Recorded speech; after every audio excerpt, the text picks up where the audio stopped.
Time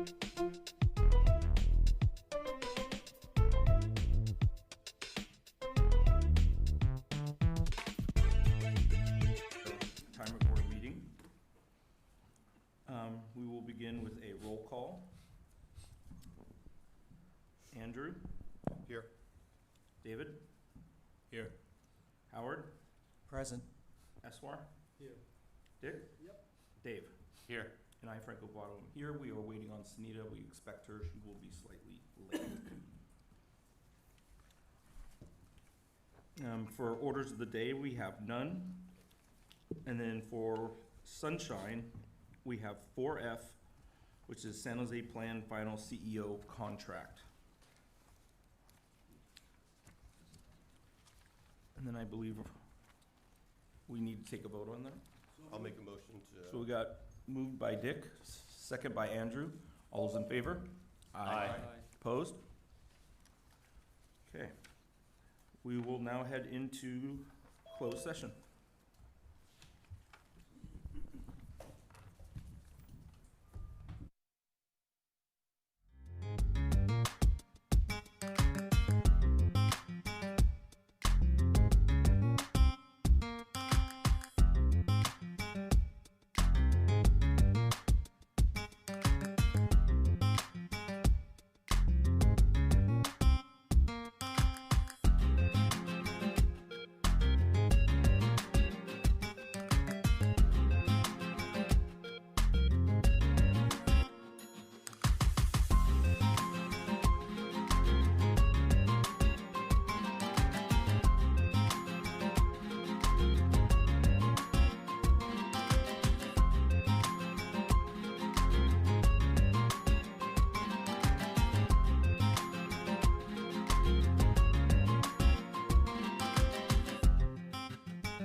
just for the record, Sunita did join us in closed session, and she is now present.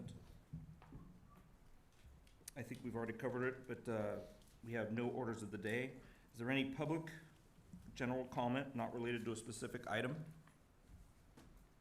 Hearing nothing, I will entertain a motion to approve the consent calendar. Have a motion, Dick? Second. Second, Dave? All those in favor? Aye. Opposed? Motion carries. Get through the pages here.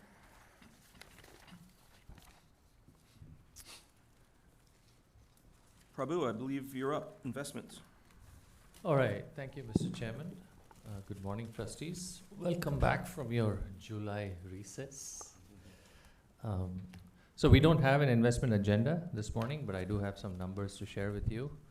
I'll give you the less important numbers first. That's fiscal year to date, which is barely a month old. Police and fire pension plan was up 46 basis points as of yesterday. And the healthcare trust was up 39 basis points also as of yesterday. But the more important numbers, and of course these are again unaudited estimates from Makita. For last fiscal year, PNF pension returned 9.83%, and that was against the benchmark of 9.57. And the healthcare fund was 9.54% versus a benchmark of 9.26%. So in addition to beating our benchmarks, of course, we also beat our assumed rate of return by quite a wide margin. And Laura just told me that CalSTRS just reported, and we beat CalPERS by over 100 basis points. So for what it's worth. And I'm sure CalPERS and some others will follow suit. And just a brief comment. I know some of you, I sent out an essay on the forthcoming bull market, and that, of course, Dave's laughing there. Dave, I don't know what's going to happen tomorrow or next week or next month, but 10 years from now, I'm happy to make a prediction because I won't be here. But you know, there were two very, very important Supreme Court decisions that came at the end of June. One was the SEC versus Jarkessi, and the other was Loper versus Gina Raimondo, Secretary of Commerce. And in both cases, the Supreme Court sided against agencies and agency oversight. And so what I see, this is just my personal opinion, with the 6-3 tilt in the Supreme Court, you're going to see a dismantling of regulations over the next few years. Because regardless of who comes to the White House in November, the 6-3 balance is not going to alter for a long time. And so we have some precedent for that going back to the Reagan administration. So we had deregulation, and then we started having regulation and increasing amounts of regulation. And now I think you're going to see a lot of those regulations being dismantled. Now, that alone cannot cause a bull market. You do need fiscal support. I think monetary policy is going to be supportive as the economy slows down. Fiscal policy also needs to be supportive. An example of fiscal policy is the CHIPS Act, for example. But we also need to see lower taxes. And I don't know if that's going to happen or not. But regardless of all of this, I think we are entering an era of deregulation. And that could be very, very supportive of the markets. Now, of course, we are long beta, and we continue to be long beta for this plan. And I'm just looking at this over a 10-year horizon. I know if you don't want to read through the case histories, read through my essay. I've sort of distilled it. But that's my prediction for the year 2034. So 100,000 on the Dow, and I will be on the beach along with Roberto by then. So you can call me and let me know if my prediction was right. Prabhu, I did read the email that you sent. I thought the essay was beautifully written. Maybe I wouldn't agree 100% with your prediction of 2.75x, just because the Schiller PE ratio right now is about 35, and in 1981 it was around 10, 11. So And we could get a bear market now and bring down Oh, the yeah, Schiller that's true. and then shoot up, right? That's That's quite true. possible. That's Yeah. true. But it was good. It was good Yeah, information. alright. I agree with most of it. Thank Maybe you. a Thank you, financial Dave. crisis in the middle as well. would be Yes, beneficial. yes, it could happen, yeah. Thank you. Anyway, no, nothing further. Thank you, Mr. Chairman. Thank you, Prabhu. All right, I don't believe we have any old business. So we're moving on to 4, which is new business, oral update by our CEO, Roberto. Thank you, Mr. Chair. So good morning, everyone, and welcome all of you from your recess on July. And I know you have an item later on the agenda to approve the contract for the upcoming CEO, but I just wanted to also welcome him to the meeting. Good morning, John. Welcome to the meeting. This being my last board meeting, I first start by thanking Prabhu for that prediction. I will be looking for you if you are not correct, because I'm counting on that for my retirement. So just so you know. In any event, I just have a couple of comments from the office for the update. Starting with, we actually hired Tram Yoon. She's actually has been working for our team in RRS, in the health team, on a contract basis, but now she is a permanent benefit analyst position. I also wanted to let you know that our office held their summer picnic last June at the Kelly Park. It was very well attended. It was actually very, very, very good food. Most of the staff was there. It was actually a good weather day. It was warm, but not particularly hot. I also wanted to let you know, many of you know that Cheryl Parkman was our city liaison. And Cheryl left the city employment at the end of June. She moved up. She's actually now with the city Los Gatos. She's, I believe, the HR director. So just wanted to let you know, because the city is going to, I'm assuming, be naming a new liaison for the boards. And lastly, we issued the newsletter. Many of you should have either received the letter by now or should be receiving it soon, which is produced on a quarterly basis. Those are my comments. We had a meeting at the office on Tuesday. We have quarterly staff meeting where I actually updated the staff on the recruitment for our new CEO. And many of them, I'm actually watching the meeting this morning, hoping to get a few words from John when you approve his contract. I'm looking forward to working with you. So again, just brought the staff up to date on the latest, and those are my comments. Happy to answer any questions if there are any. Thank you. Any questions for Roberto? Okay, is Pam online? Do we know? No. No. Okay, well, we will not have an oral update by council. So we'll go to 4C, discussion and action adoption of City Workplace Violence Prevention Plan Policy 1.3.15 for ORS operations adopted by a city council May 30th, 2024. Yes, good morning, Barbara Heyman, Deputy Director for ORS. So California recently implemented a new law regarding workplace violence prevention. The California Labor Section 6401.9 became enforceable on July 1st, 2024. And employers covered by this law must establish, implement and maintain an effective written workplace violence prevention plan. The city recently developed such a plan, and the number of the plan in the city policy manual is number 1.3.15. It was adopted by the City Council on May 30th, 2024, and employees will be trained on the plan. The plan doesn't replace the workplace violence policy, which is number 1.3.1, which the board already adopted. And as you know, you board have adopted several city policies, including the workplace violence policy.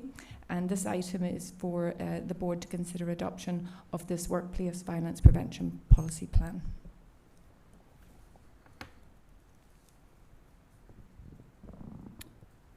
So we're just voting to adopt it.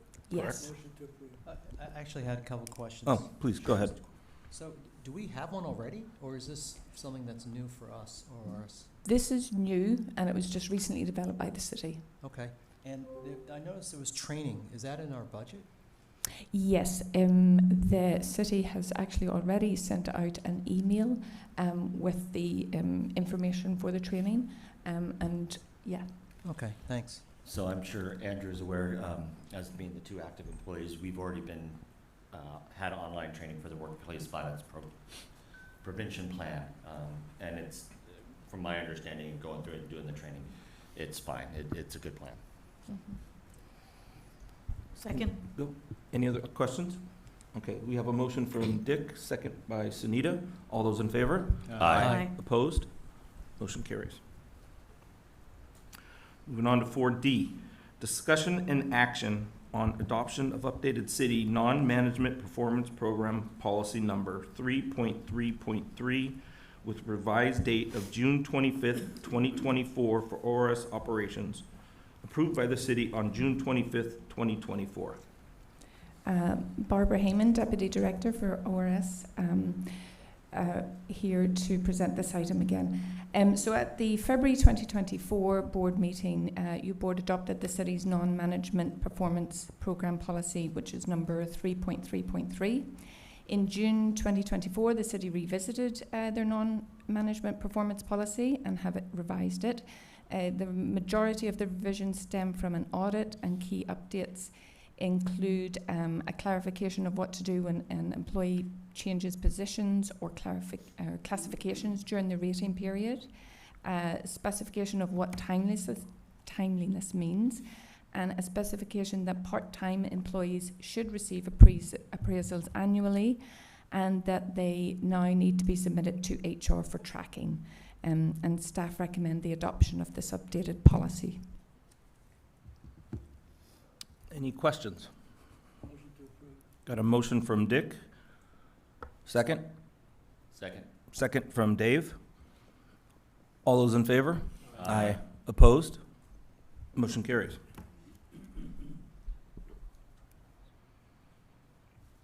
Discussion and action on the 2025 scheduled board and standing committee meetings. Thank you.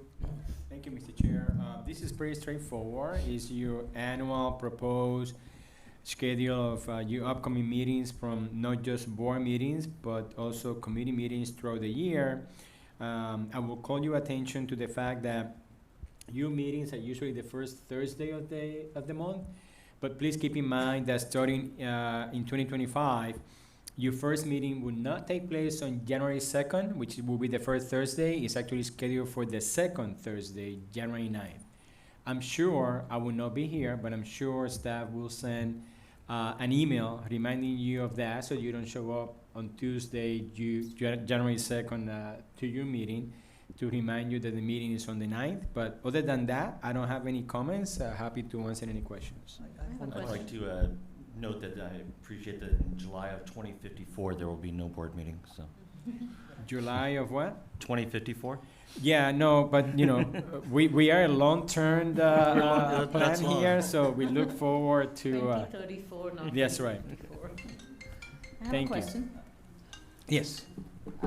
Last year we had voted to move from 8:30 to 9. Yes. This shows 8:30 again. Sometimes we do that kind of stuff, Sunita, just to make sure if you're paying attention, and you are, so you pass the test. Thank you. No, the meetings will be scheduled. I have another test question Yes. answer. It says all meetings held by Zoom. I assume that was correct or incorrect? Well, I mean, they are on Zoom, but they are also they're in person, but people can attend through Zoom meetings, so. Well, the reference to AB 361 Oh, okay. is outdated. Until meeting virtually is no longer necessary. Oh, I see, okay. So thank you for those changes. Staff will make sure that the memo reflects those changes as noted. But yes, It will be 2025 in July. Meetings will start at 9 o'clock, and there will not be any reference to the Zoom meetings as well. So thank you. Motion to approve, Mr. Chairman. We have a motion by Dick to accept the calendar. Do I have a second? Second Gardenier. Second Gardenier. All those in favor? Aye. Opposed? Motion carries. Where are we on? F, discussion and action to approve and for the chair to execute the employment contract negotiated by designated labor negotiators for a new CEO. If there's no problem, I'll make a motion to accept. Okay. We got a motion. I guess that's motion to designate me to sign it. That's correct. The contract is under the signatory of the chair. Okay, so we have I'll second. we have a motion from Dick, second from Dave. All those in favor? Aye. Opposed? Okay. I'm sorry, could you read back the first and second? Dick and Dave. Thank you. Discussion and action for development of CEO transition plan with Cortex Consulting in lieu of the CEO performance evaluation. Do you want to cover that, Maytak, or do you want me to take a shot at it? You can take a shot. She has faith in you. Okay. The thought process, what's the one behind that, so I don't, okay, so that's separate. What we're looking at is a transition plan. Using Roberto to onboard our new CEO. Obviously, our new CEO, very experienced with pension plans, is not from a San Jose plan, so it would be very helpful to have Roberto kind of help him direct and answer any questions that he may have on specifics to how we do it in San Jose. This would be basically an onboarding, and I think we just need a motion to approve the ability to do that. So moved. I got a question. Andrew, please. So it discusses a plan with Cortex Consulting. Is this something that, I mean, it sounds like it's working with the current CEO, Roberto Pena, and working with the incoming CEO. What would Cortex involvement be, and is this something that we could just do without Cortex? I'm just. So, if I may Yes, speak go to ahead. that. So, in our JPC, and we outlined a procedure for how we evaluate the CEO, and from that CEO evaluation, part of that evaluation also has what to do better for the following year. Okay. And so what we're doing here, because of, and our JPC charter doesn't speak to this, is when we've got an outgoing CEO and an incoming CEO, what do we do with the performance evaluation? And so that's why it's coming before this board, because our previous policies don't specify what to do in that instance. For the board's approval, this would be the procedure for something that's been silent in our procedures currently. And so that's why it's coming before the board for action. Okay. Follow-up question. So just to make sure I understand this, when you say in lieu of CEO performance evaluation, you mean in lieu of outgoing CEO? That's correct. Right. Okay, thanks for that clarification too. Any other questions? Okay, I'll entertain a motion. So moved. Motion Dick, Second. second by Sunita. All those in favor? Aye. Opposed?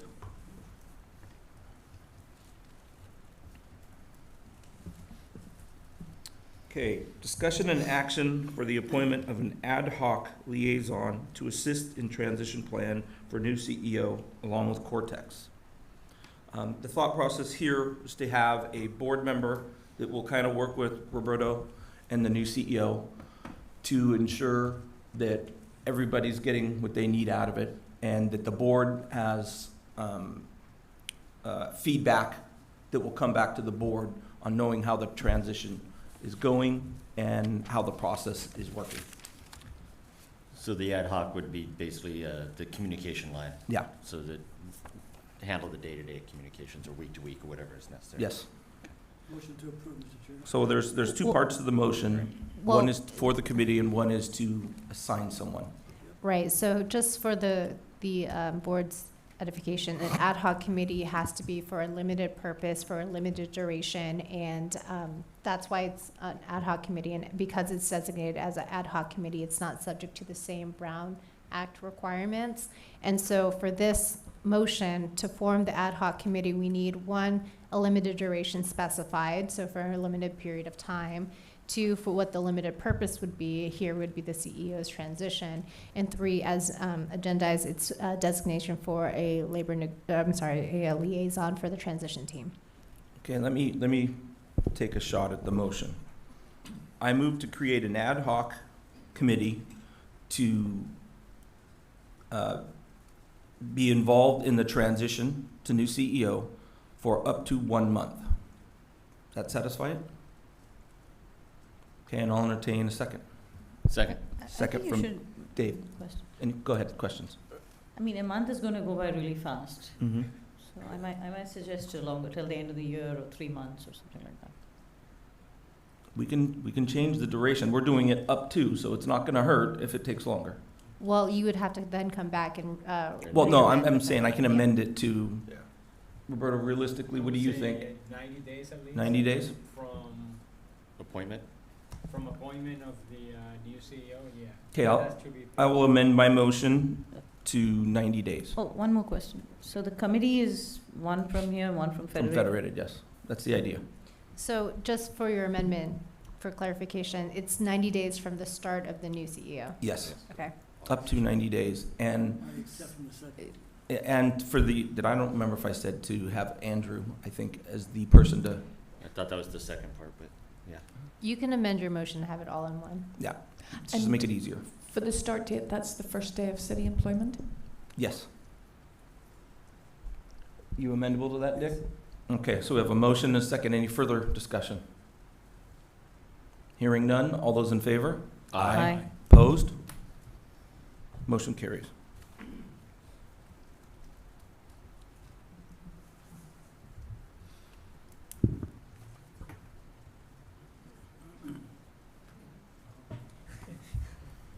Okay, before we move on to retirements, John, would you like to come up and say some words?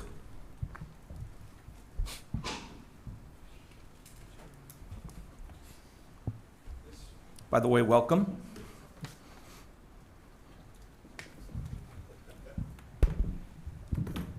Morning, everybody. Morning. Thank you. I wasn't prepared to make any remarks, but just want to say thank you for the selection, more importantly, a rigorous process. I'm humbled by the faith that you're putting in me, and I plan on delivering very well. I'd like to give special thanks to the negotiation team, specifically Andrew and thank you, Mark, as well as Anurag. If they are they were true partners from the beginning of the negotiation cycle, and if that's what I can expect from working with each of you, I think we're going to have a very good relationship and a successful next chapter for me and for ORS. Thank you for letting me attend today and meet some of the staff. I'm looking forward to partnering with them as well to the next heights that we plan to bring ORS to. So thank you. Thank you.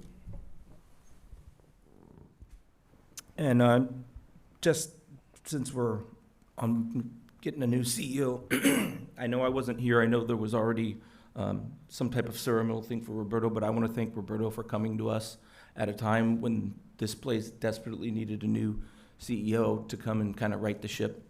So I want to thank Roberto for all his hard work over the years. So thank you, Roberto.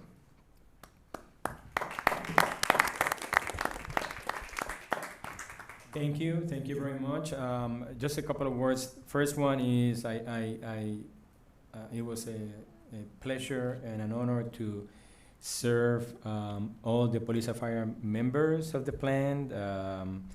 I believe wholeheartedly on the pension benefit concept. My parents received pensions from where they work back in Puerto Rico, so this is something that I believe in my heart. And, we have tried to do the best and improve the plans from the moment that we came in some 11 years ago. And now that I'm leaving, I do want to say I have been honored to have worked with all the different boards and trustees over the last 11 and a half years. It is truly amazing the commitment that the trustees of both boards have shown over the years, and the hard work and dedication for this very challenging job. It's not an easy one, and I do appreciate the work that you put into it. And in closing, I just want to welcome John to our office. Looking forward to partnering with you on your onboarding, and I know staff is ready to work with you going forward, and I just want to wish you the best of luck. So thank you very much. Thank you. Okay, moving on to 5, retirements. So 5.1, service retirements. We have Michael X. Gomez, fire engineer, fire department, effective July 18th, 2024, with 27.03 years of service. Andy M. Lacoyo, police officer, police department, effective August 29th, 2024, with 25.39 years of service. Obtain a motion. Got a motion from Dick and a second from Dave. All those in favor? Aye. Opposed? Okay, we have some defer vested. We got Kenneth Hardesty III, police officer, police department, effective September 1st, 2024, with 25.6 years of service with reciprocity. We have Jesus P. Macias, or is it Jesse? What is it, Jesus? Jesse, okay. Macias, police officer, police department, effective June 23rd, 2024, with 12.51 years of service. I'll entertain a motion. So moved. Motion Dick, Second. second from Wilson. All those in favor? Aye. Opposed? Death and survivorship notifications. Notification of the death of Ernest Graves, police sergeant, retired February 7th, 1990, died April 28, 2024, no survivorship benefits. Notification of the death of David C. Harrison, police sergeant, retired August 5th, 1992, died May 1st, 2024, survivorship benefits to Lois A. Harrison, spouse.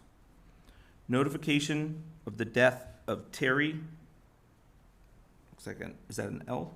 Terry L. Kernis, fire captain, retired November 23rd, 2002, died June 4th, 2024, survivorship benefits to Faith Hibbard, spouse.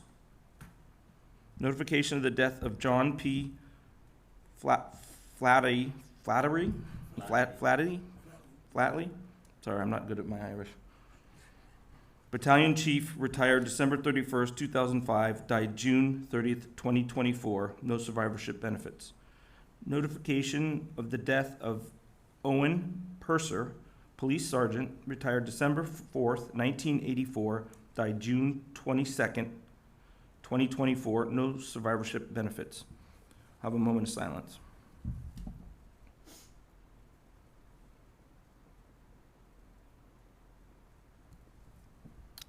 Okay, would anyone like to say anything? Please first. Yeah, just thoughts be with their family, their friends. I noticed that they all had fairly long retirements. God bless them for that, and God bless them for the work that they did and all they gave to the city of San Jose. And that's my exact comments for all of them, but I knew Terry Kearns worked in our employee assistant program, fire captain, way too young. And Chief Flatley was my boss for a short time, and he was excellent, and goes out to his family, so thank you. Thank you. Okay, moving on to 7, committee minutes, reports, and recommendations. 7-1, Investment Committee.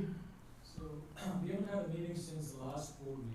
So June, I was not here, but we did have an IC meeting in May. And the focus was, the plan has changed quite a bit in the last 4 to 5 years in terms of the risk exposure, where the risk exposure is. And so the IC has been looking to see whether IPS needs to be revised. It's still a work in progress. Thank you. Audit Risk. We have not had a audit and risk committee meeting since the last board meeting. We have one upcoming on August 15th. Thank you. Okay, governments, I believe that governance, it's me. First, I'll entertain a motion to accept and receive, I don't need a motion. You for don't that. need a motion No. for that, just receive Accept and file. Accept, receive and file the minute. We got a lot on here. Discussion and action regarding City Finance Department's requested changes to the Retirement Board's adopted trustee education travel policy. Do you want to speak to that? Sure. I'm sure your notes are better than mine because I don't have any. I have my notes with me. So ORS received suggestions from the city finance director on our trustee educational travel policy, and that feedback was presented to the Joint Governance Committee at their June meeting. The Joint Governance Committee reviewed and incorporated the feedback from the city finance director and directed legal counsel to incorporate those and bring them in red line changes for the full board's approval. And so that's the document that's provided with your backup materials, has the red line changes that the Joint Governance Committee approved based on the feedback from the city finance director. And just from a very high level, these are what the red line changes were. One is that the total number of educational conferences for each trustee will be capped at 5 per year under the policy. Granted, if you're a new trustee and there's an additional one that you wanted to go beyond the 5, you would have to come back before the board and ask for a variance of that policy. But as a standard operating procedure, everybody's capped at 5. That includes any pre-approved programs for pension conferences that are on our list, in addition to ones that are more specialized. So overall, it's 5 per year. Second change that they would like us to incorporate in the Joint Governance Committee agreed to was to honor the city's travel ban. So the city of San Jose currently has 2 travel bans in place, one for the jurisdiction of Mississippi and the other one for North Carolina. Now, in our travel policy, we do not specifically call out those 2 jurisdictions, but rather refer back to the city's travel ban, saying that we would honor any travel ban that the city has in place as our baseline. However, again, if there's any need for a variance, that would have to come to the board for action. If there is, for example, a conference that a trustee really wants to go to, we would go request a change or variance from the policy, and that's specified in paragraph 19 of our policy. Next change recommended by the city finance director was to clarify that for a city employee who is also a trustee and is traveling on as a trustee and paid with the trust funds from our trust fund, funds from our trust fund, that the reimbursement of the individual will go through the city's e-way reimbursement system. However, to specify in the policy that even though the payments are getting paid through the e-way system, you are acting in the capacity of a trustee and not a city employee. So that's the change that was also reflected in the travel policy. And lastly, the last change to the travel policy, as you'll see in red line, is to have a travel request form completed prior to travel. So that would be submitted either to the board or the CEO, depending on the nature of the travel. One question, what's the reason for North Carolina and Mississippi on a travel ban? Does anybody know? You know, that's a city question. I can't tell you, but being good partners with the city, the Joint Governance Committee thought that, if that's what the request is, that we would certainly honor that. Yeah, and to that point, Dave and I went to a lot of conferences, and I don't think we've ever been to either of those locations. So I don't think it's really hurting us in any way. I know for other jurisdictions, just by way of background, a lot of it's politically motivated. So, for example, there have been situations in other, like for example, some other jurisdictions where they won't go to Texas because of the politics of Texas on COVID, for example. That was one of the prevalent travel bans that was occurring across other retirement systems. Okay, thanks. Okay, any other comment, question? Okay, I'll entertain a motion to approve. Got a motion from Dick, Second Gardner. second Gardner. All those in favor? Opposed? Okay. Item D, discussion and action regarding adoption of city policy, chapter 5.1, purchasing procurement for goods and non-professional services for ORS operations. Did we Can I change ask any a of these? or- question on Yeah, this? go ahead. What's the difference between D and E?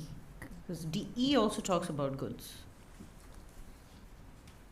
That's right. If I may, Yes, go ahead. Chair Votto. So the first one relates to, as you recall, we were going through a very intensive review of the city policies for adoption of ORS.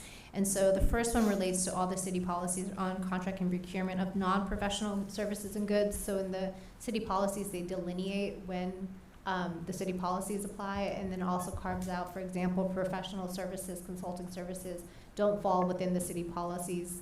They instead fall back to the department. And so that's where you can kind of see the dividing line between the two agenda items. The first one relates to goods and non-professional services, and those are the city policies that we're recommending for adoption based on our review of them. From the Joint Governance Committee, that's their recommendation. And then the second one here, if you look at E, it relates to professional and critical plan administrative services and goods. And so that's the area where the city policies are silent. And so that's why we have a separate policy for how we would go about issuing RFPs, soliciting bids, getting, information that would guide us through that process. But the two items go hand in hand but cover two different functions. And correct me if I'm wrong, but I don't believe we made any changes to D. We're just accepting the city's policy? That's correct. The Joint Governance Committee did have a very extensive discussion on this. There were a few areas of rub where there may be some, friction between our fiduciary duties and what the city may require. However, I recall from our meeting that the direction from the committee was to try to work it out with the finance department to see if we can work it out collaboratively rather than try to amend these policies directly. And so that's what the recommendation is for D. Okay, thank you. Just one other clarifying big picture question. So Cortex was involved in D and E, review of D and E? No, Cortex was only involved in E. With D, what we did was to have ORS's staff take a look to see if they were in line with their current operations, and also Fiduciary Council took a quick look to see if there's any that caused, hard stop, red line concern. Okay. Thanks. Any other questions? Okay, I'll entertain a motion to accept these. Got a motion? Just a point Sorry. of clarification, we need to have two separate votes, one for item D, one for item E. E, yes, no, I'm aware. D first. Yes, on item D. Got a motion, Dick? Yes. Second? Second. Got second from David. All those in favor? Aye. Opposed? Okay. Item E, discussion and action regarding adoption of proposed internal ORS policies for procurement and contracting for professional and critical plan administration service goods for ORS operations.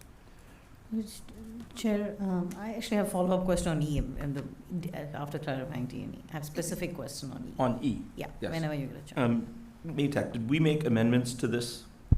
No, so the recommendation from the Joint Governance Committee was not to approve it, but rather to direct the CEO to present this to the finance director for their feedback. So that would be the recommendation, even though it's agendized as such.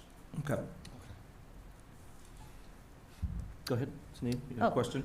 Yeah, I was curious on the Cortex memo, the two attachments to this agenda. The Cortex memo on page 4 of the memo, I really like the matrix, by the way, sort of a racy matrix. I just didn't understand why for example, in the CIO makes recommendations for the custodian, general investment consultant, etc. But the CEO, I thought, makes recommendations on the auditor, accountants. It felt like the CEO didn't have a role in that part, and I was curious that was intentional. The first part of the table. because having been chair of the audit committee, we always relied on Roberto's recommendation on auditor and accountants, etc. Actuary. I can't even see it because my iPad's dead. Sorry, it's Walter here from Cortex. I will have a look at that. As far as, in the matrix, thank you for the compliment on the matrix, the RACI matrix. Yeah, we happen to read from right to left here, but we may invert it from left to right to make it easier to read. I'll have a look at it, but the intent was to take the existing policy, which had a different name, and preserve the authorities. If we've got the authorities wrong, we'll check it.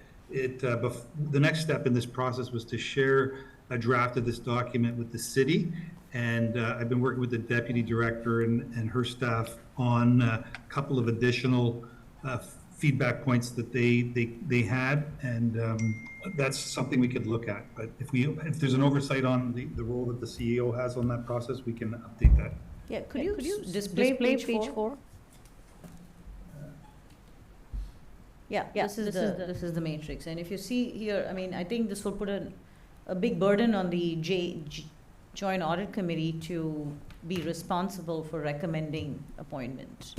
So even if the existing policy doesn't address that, I might look at amending the policy.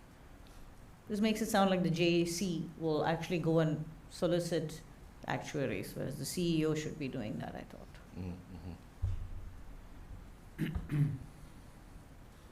If this is draft, so we'll track the changes, so we'll take that into account, certainly. Thank you for the feedback. Then I had one other question, which,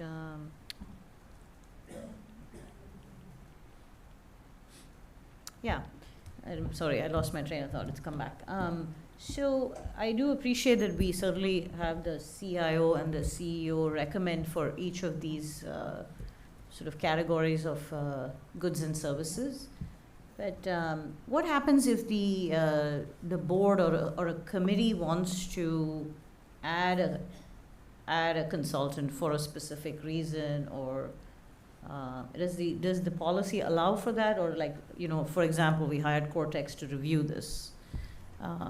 Where does that fall under this?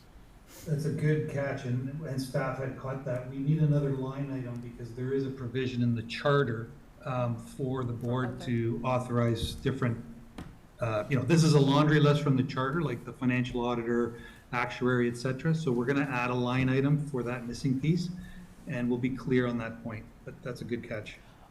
Also, Trustee Ganapati, the JAC in this document is actually Joint Ad Hoc Committee. Oh, Okay. is that a mistake, or? Oh, AC is audit committee. Yes. I don't know what joint ad hoc committee means. But, so just coming back to the previous point, Walter, the intention would be to add a line item to say the board can hire a consultant at their will? Yeah, I'd have to look at the charter, but there is language about, we have a laundry list of what the board who they could appoint. And I think there's a provision for basically that says something like, any other need that they might arise, but we want to make sure that the policies and procedures address all those things in terms of, who has to do what, in terms of the process for soliciting bids, for example. So we'll address that as a separate line item in the table. Yeah. I'd have to, Yeah, that would be great. And, not to belabor this, but I think we want if the others agree, we want the board to have authority to be able to do that, but really soliciting if there has to be an RFP process, soliciting that would come from staff, right? Okay. Yeah. Because I don't think we have the resources to. Correct, Yeah. yes. Thanks, that's all. No, it's good. I had a small question in the appendix. I noticed that the threshold for approval went from $1,000, a small purchase went from $1,000 to $10K. What was the reason for that? Sorry. This is in the appendix. Are you, sorry, I don't have the document right. It was in the appendix. I think either, to be honest, I think it may have been that one of the directions I had was to reflect the comments from the internal auditor when the report was done, which was the genesis of this policy and procedures. And so one of the funds we looked at as a reference point was OSER's, Orange County. It may be that the case that I pulled a number from their policy and it wasn't reflective of your current state.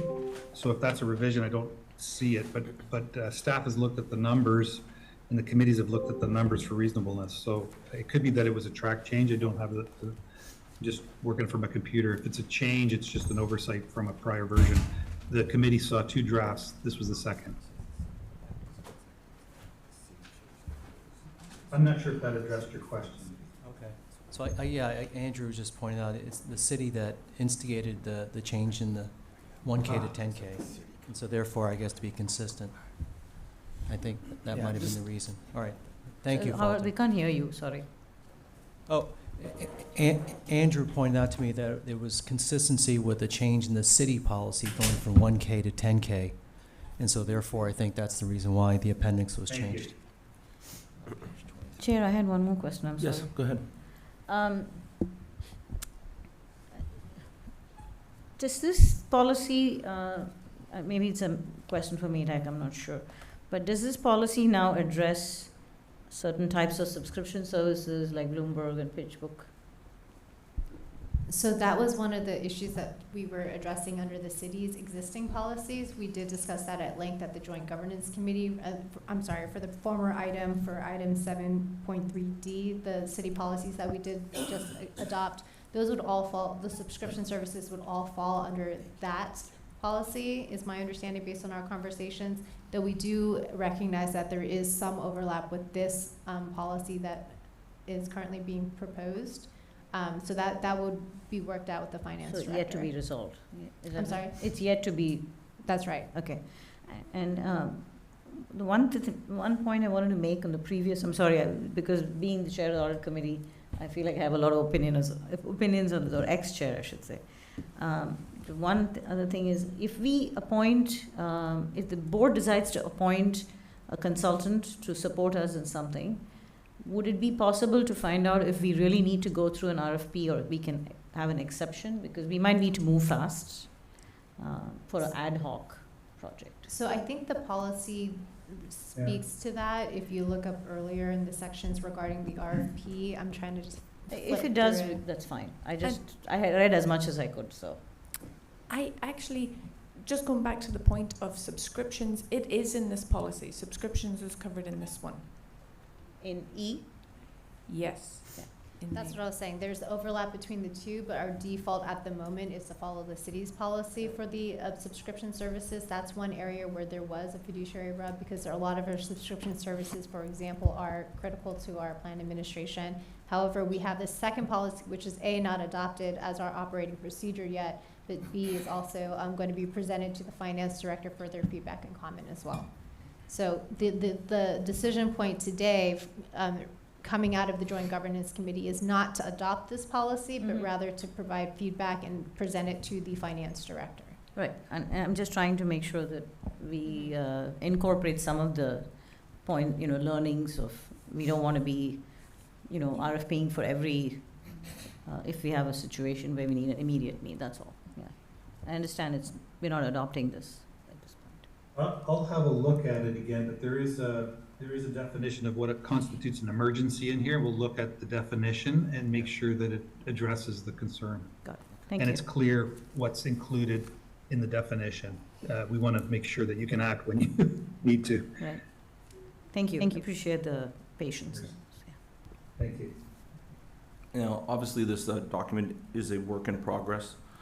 Just to be noted, it has taken a while for us to go through all these, but the process was to talk to staff and see how they were currently doing things, look at the policy, see if those operations were consistent, and then B, in certain items, to look at other similar plans of our size and how what their best practice was. So that's partially why a lot of these have taken so long. Yeah, of course. So are we just, this, Maytac, just for clarification, I know we're saying to work with the finance director, but do we need to see any edits that Walter comes up with? It's really up to the board. If Walter understands exactly what the feedback was, we can always approve to incorporate those changes into this and have Walter then move it on to the finance director stage. However, I do know that the federated board would have to see a revised draft. I would assume that, whatever changes we make here would then be incorporated and then presented to federated as well, so there's not two trains really going. That's the whole purpose of why we usually have a joint governance committee review of it, so both sides are in agreement of those changes. What we could do procedurally is to direct Walter to incorporate those changes and send it back to the joint governance committee to really iron that out, to make sure they're fully, vetted, and then depending on what the joint governance committee, then potentially bring it back to the board, and then from there we can decide whether or not this is ready to send to the finance director. It's really up to you and the board. Could we also just have a faith that these will be part of the negotiation with the director, and we can just see the final version? I don't know. There's currently no negotiation with the finance director on this. That's what we wanted to do first, coming from the joint governance committee, just based on my notes, is to get comfort from both boards on a work product that we would then feel comfortable presenting to the finance director. We didn't want to present something to the finance director that was evolving. Got it. I was just trying to cut out one step, but Yeah, so whatever works. Yeah. if I may, I just want to echo council comments on, we want to make sure that what we present to the finance director is sort of the final draft. And I certainly understand what council expressed in terms of going back to the governance committee. I wonder, and I don't mean to put Walter in a difficult position, I know that was not the work of the governance committee, but if we are looking for expediency and effectiveness, if we have to go to the governance committee, the governance committee does not meet until September, which means you won't be coming back in October, which means you'll be going to the director of finance sometime in October, November. Again, I defer to council and your board, and if Walter is available and can incorporate the changes discussed here this morning, then a new version could be presented to the federal board. Granted, it's not going to be the actual version coming from the joint committee, but at least it allows for that to take place, so that if the federal board approves those changes, then the office will be ready towards the end of the month to share this draft with the finance director. Otherwise, we'll be looking at 2 months from now. Could we also give authority to the governance committee chair to approve Walter's changes, and they don't have to meet on their own, or does the committee have to give them that Well, authority? you can only approve that to your chair. You can approve it to the governance committee chair for federated. Right, I Yes. understand. Yeah. Right. Yeah. Right, so it would be a departure from the joint governance committee's recommendation. The recommendation here was to share this current draft with the finance director, so it would just be a board direction to the chair itself to work out those changes. Now, it's really at the comfort of the entire board, whether or not, one person can make all those changes and capture the spirit of what was discussed today, or whether the board wants to see the whole thing, or, what level of vetting wants to be done is really up to the board. So I think our best opportunity to get it through, to Roberto's point, is if we send it back to joint governments, then it still has to go back to the boards. So if the board here is making these recommendations, and we're given direction for Walter to take it to federated, he could always tell them what our input was. If they approve it as is, then it goes to finance. That's right. So what we Okay. would do here today, if everyone feels comfortable with it, without seeing the further iterations, would be to direct Walter to approve this to send to the finance director, with direction to Walter to incorporate the changes discussed today in that version. So without To having go to it federated. to go either to federated or just approve it, because federated will have to look at it in and of themselves, and he could update to, to Federated that these were the changes that police and fire recommended at their meeting. But so the real question is, do you want to see another copy again that reflects the red line changes, or do you feel comfortable enough for Volter to incorporate them, present them to Federated, see if Federated agrees with those changes, and then move on to the finance director stage? As May I someone on the share? governance committee, I have to say, I looked at it plenty enough. with the relatively small suggestions, I am personally comfortable with that. Sunita? I think I talked myself out of what I said, because this has been one of the most sticky points last year. Is it, and I completely respect Roberto's point, and we want to be expeditious. I wonder if he takes the new version to Federated, and then we meet within a couple of weeks of that again. Whether it comes back to us in the September meeting, and then they go to the finance director in September. Is that an option? That's an option as well. Well, that would be, let's just say Federated has recommended changes.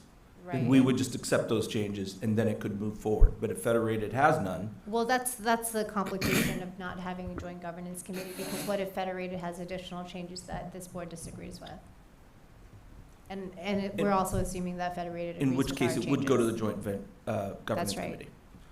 So I'm kind of okay with that pathway, personally. I mean, Federated has no changes, then it moves on. If they have changes, we meet within a week or two after, and if we don't have any problem with it, it moves on. Mm-hmm. Any wrinkle in that, and this is, as Roberto said, October, November. So it comes back to us in September, is that what you're saying? Sorry. Well, If they had changes from Federated, right? That's right. Only well- Federated recommended changes. Well, let me take that back. I'm sorry. It's really up to how the motion's formulated, right? So if you decide and formulate a motion where you decide that this policy, you're good with Volter incorporating them, you don't need to see it again, that would be the scope of the motion. And following that line there, then they would, Volter would incorporate this and present it to Federated. If Federated has no further changes, you've already blessed this going forward without seeing it again, then yes, it would go to the finance director. However, That's if the you, one I I'm want. gonna, but if you structure the motion a different way, where what Sunita, I think you're trying to get at is that you have Volter incorporate this, be presented to Federated, and then have it come back to this board in September to see if there's any changes from Federated and to see the changes Volter did here, that's also an option. It's really how you Yeah. structure the motion on what your potential options are for reviewing and approving this. yeah, my only concern is, I think Howard and I have been, I don't know, are you on the governance committee or? Governance? No, I'm not on governance. So yeah, so the 3 audit committee members, none of us are in governance. And so our lens is based on our experience from last year. I think it'll be useful for us to see. You're Next welcome question. to make the motion. Okay, I'll And make can the I- motion that Maytag describes second, which is Walter makes the changes and the change document goes to Federated. And whatever changes in addition to that they incorporate, one more version comes to us in September, and it doesn't have to go back to joint governance if both the boards approve that version. Is that right? Did I say that right, Maytag? Sounds I right. think that's the spirit of With- what you're with trying to get at. The added to then go to the finance director. So in September, like we meet early September, so right after. So you're that. saying after September, then the next step would be to take it to Exactly. the finance Well, director. you would have to then Approve revisit it. the motion, right? So, I'm sorry, the policy. The policy at your September meeting would be the red line that incorporates your changes here today, any changes from Federated, if at all, and then you would vote at that point whether it's fully baked to send off to the finance director, if that makes sense. Okay. Mhm. And So- it did, can Wait, I wait. also clarify the changes, the additional input that staff has provided Volter, is that included in the changes that can be I made? think it should be yes. Mhm. Yes. Okay. Yeah, So the motion is we see one more version in the September meeting, however we get to that point. Correct. Okay. Do we have a second by Dick? A motion by Sunita? Any further discussion? All those in favor? Aye. Opposed? Okay, moving on. Mr. Chair, Go ahead. just a comment. If anybody remembers that meeting, we probably had more joy watching paint dry. So, but Maytag, I can remember right now, something like 41 pages or whatever, doing all through that and caught the things that were important to the police and fire retirement system. I want to thank you for that. That was a lot of hard work. And I understand what you're saying, because we should see that. But I appreciate everybody's concern. But that was a long, drawn-out meeting, but thanks to her, we caught some. And by the way, too, this committee bent over backwards in trying to be helpful with the city to align ourselves. So I appreciate that. Okay, thank you. Since you're talking, Dick, disability. Yeah, we'll meet on August 12th, and of course, our thoughts are with Russ Raqueta. I don't know the latest on him, but he still participates, and he's going through some illnesses or whatever they have at the time. How's things going? Anybody know? Yeah, he's doing better. Everything's going well. So you know, we keep in our prayers, and obviously, as you say, he's attending the meetings by Zoom. So we're hoping that he recuperates. Yeah, we have a good committee, a good group, and it works out real well. So thank you. Okay, and we'll receive and file the minutes. Yep. Joint JPC. So JPC, we've had no meeting, but as the chair, I'd like to recognize the work of Mark, who just left, and Andrew, in all the extra hard work in hiring a new CEO, and welcome. Okay, thank you. Is there any proposed agenda items? Hearing none, we are adjourned. Thank you.